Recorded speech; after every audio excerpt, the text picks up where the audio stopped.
Hi everyone, and welcome to my first ever WeekNotes.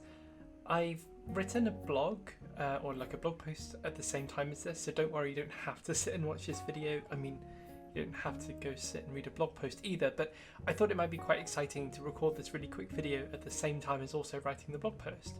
For me, it takes a couple of minutes more, maybe about half an hour or so, and it's worth giving up some of my lunchtime to try and create this video. I'm super interested in creating videos and kind of sharing my news and what I've learned and stuff like that, so this kind of fits in really well. So yeah, this is my first WeekNotes, I think, pretty sure, at least it's definitely my first WeekNotes of 2021, and it's been a cracking week. It's been an awesome week. It's also my first week of running my own business called Cluster Consulting, which is a radically transparent consulting and marketing company for folks who aren't aware of what Cluster Consulting is yet. And so what I'm going to do is kind of follow through my blog post for those who don't want to sit and read and just instead want to have a video playing, but it's going to be the similar content on both the blog post and the YouTube video. Because the YouTube algorithm kind of takes over my entire life now, apparently. Please, if you enjoy this content, click the like button. It should be the thumbs up. And if you are interested in more content like this, you could also subscribe if you were really interested.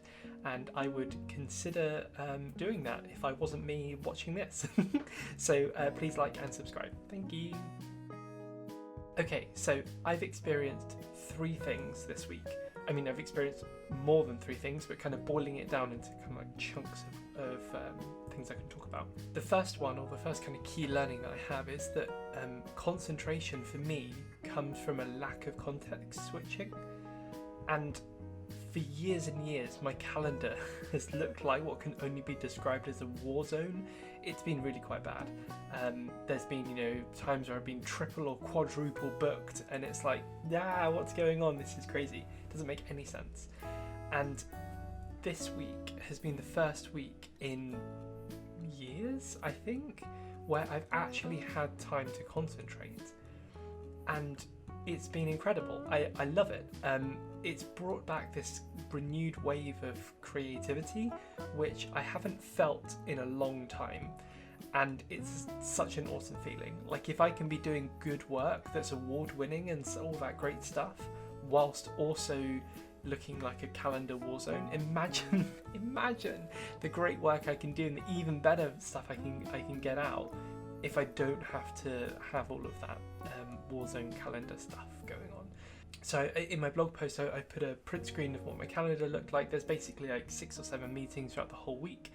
One of them actually really wasn't a meeting. It was sort of like a walk and talk mentoring session, which I really appreciated from one of my key mentors that I have.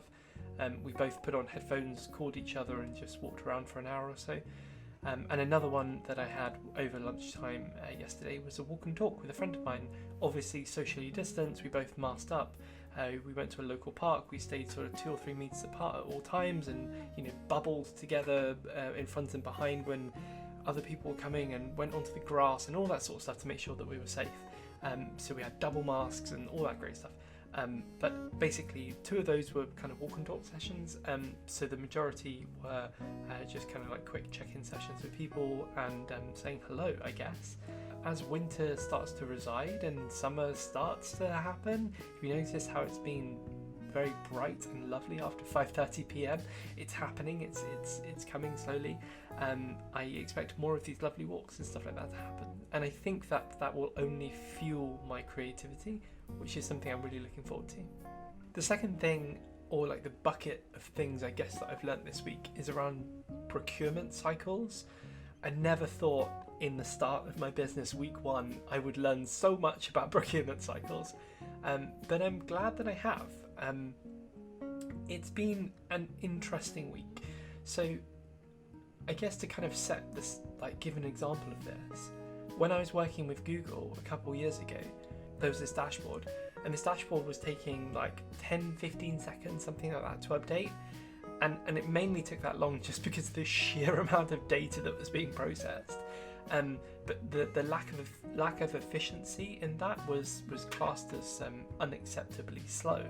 And I thought that was really interesting, because I was going through this week of procurement cycles, having been used to things that are very fast in the past, everything from updating dashboards to getting contracts signed and all that sort of stuff happening relatively quickly. And I was really shocked at how slow things can be.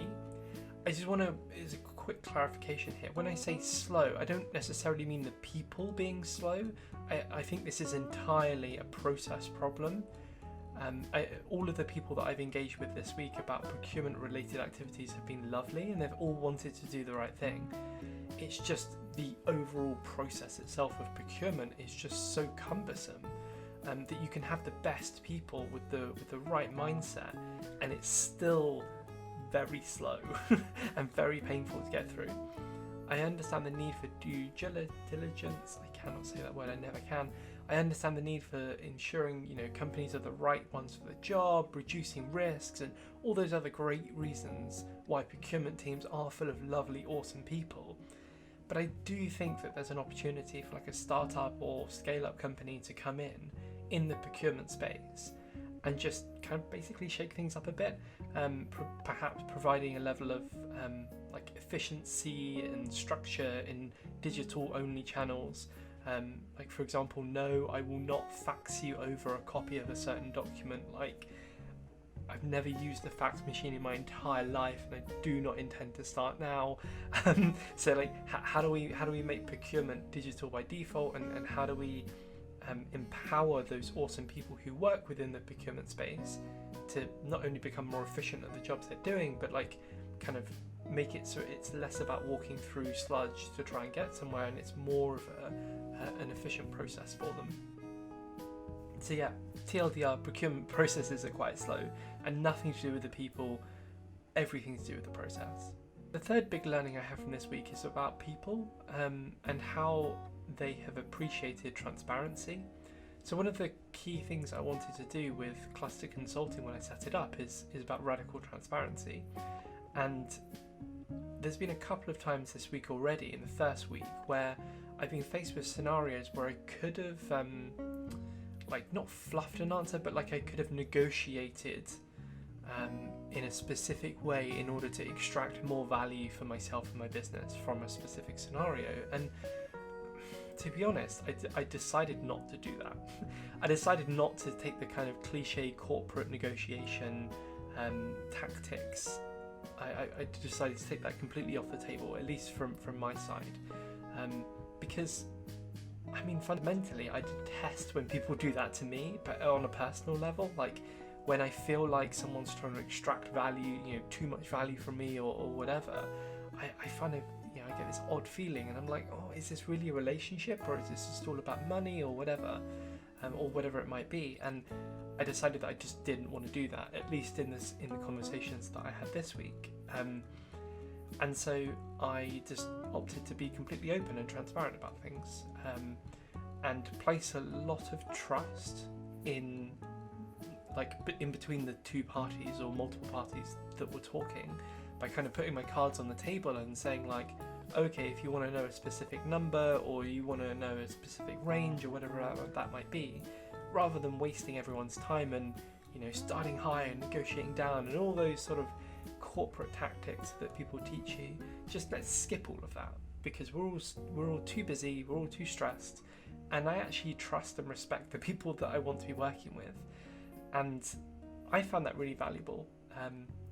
About the time aspect as well, by stripping all of that kind of fluff away and getting down to what is truly open and transparent, it saves a whole bunch of time, and it saves a whole bunch of second guessing and all that sort of stuff that just slows down people's days and gets really inefficient and really kind of, it makes it less human, and I don't want to do that. I mean, I do want to make it more human. I don't want to make it less human. Yeah, that makes sense in my head. So yeah, just there have been a couple of examples this week where I've found that people have appreciated the transparency that I'm trying to bring to the table. So let's see how that progresses over the next coming weeks. In terms of next week, there's 3 things on the cards. 3 things. Number 1, I'm excited to start my first contract as a limited company. Let's see how much I can share about that. I'm looking at the contracts now to see if I can be open about things and all that sort of stuff. I'll be as open as I'm legally allowed to be about things, especially when new companies are involved and stuff like that. I don't want to step on people's toes and frustrate people, but I do want to be open where I can. So I'm excited to start a new thing from Monday. It's going to be pretty cool. I'm very excited about that. Number 2, I'm giving a talk for an Inspiring Women event.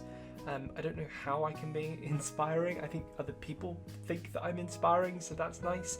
And so I'm going to attempt to, the car on the street agrees. I'm going to attempt to kind of convey some wisdom and some tips and stuff that I found really useful for myself in how to become resilient and inspiring and whatever. I don't like calling myself inspiring. I feel that really weird. I like to think that I'm resilient, and if people find that a positive thing, then that's great. But we'll see. Anyway, I'm speaking at this event and it should be pretty cool. And the third thing I'm doing next week is I'm finally going to try and figure out my accountant's software. So my accountant has this software called Free Agent or something like that. I can't remember the name. And I've logged in once and they've chased me 3 times being like, hey, you've only logged in once. Do you know what's going on here? And the answer is no. It has too many buttons. I don't understand what's going on. So I'm going to dedicate like an evening or something next week to figuring out my accountant software because I want to become best friends with my accountant. And that's it. Those are the 3 things I've learned this week, and those are the 3 things I'm looking forward to next week. Let me know if this video is useful or helpful or cool or I don't know. Let's kind of see how this goes. Thanks. Have a nice day.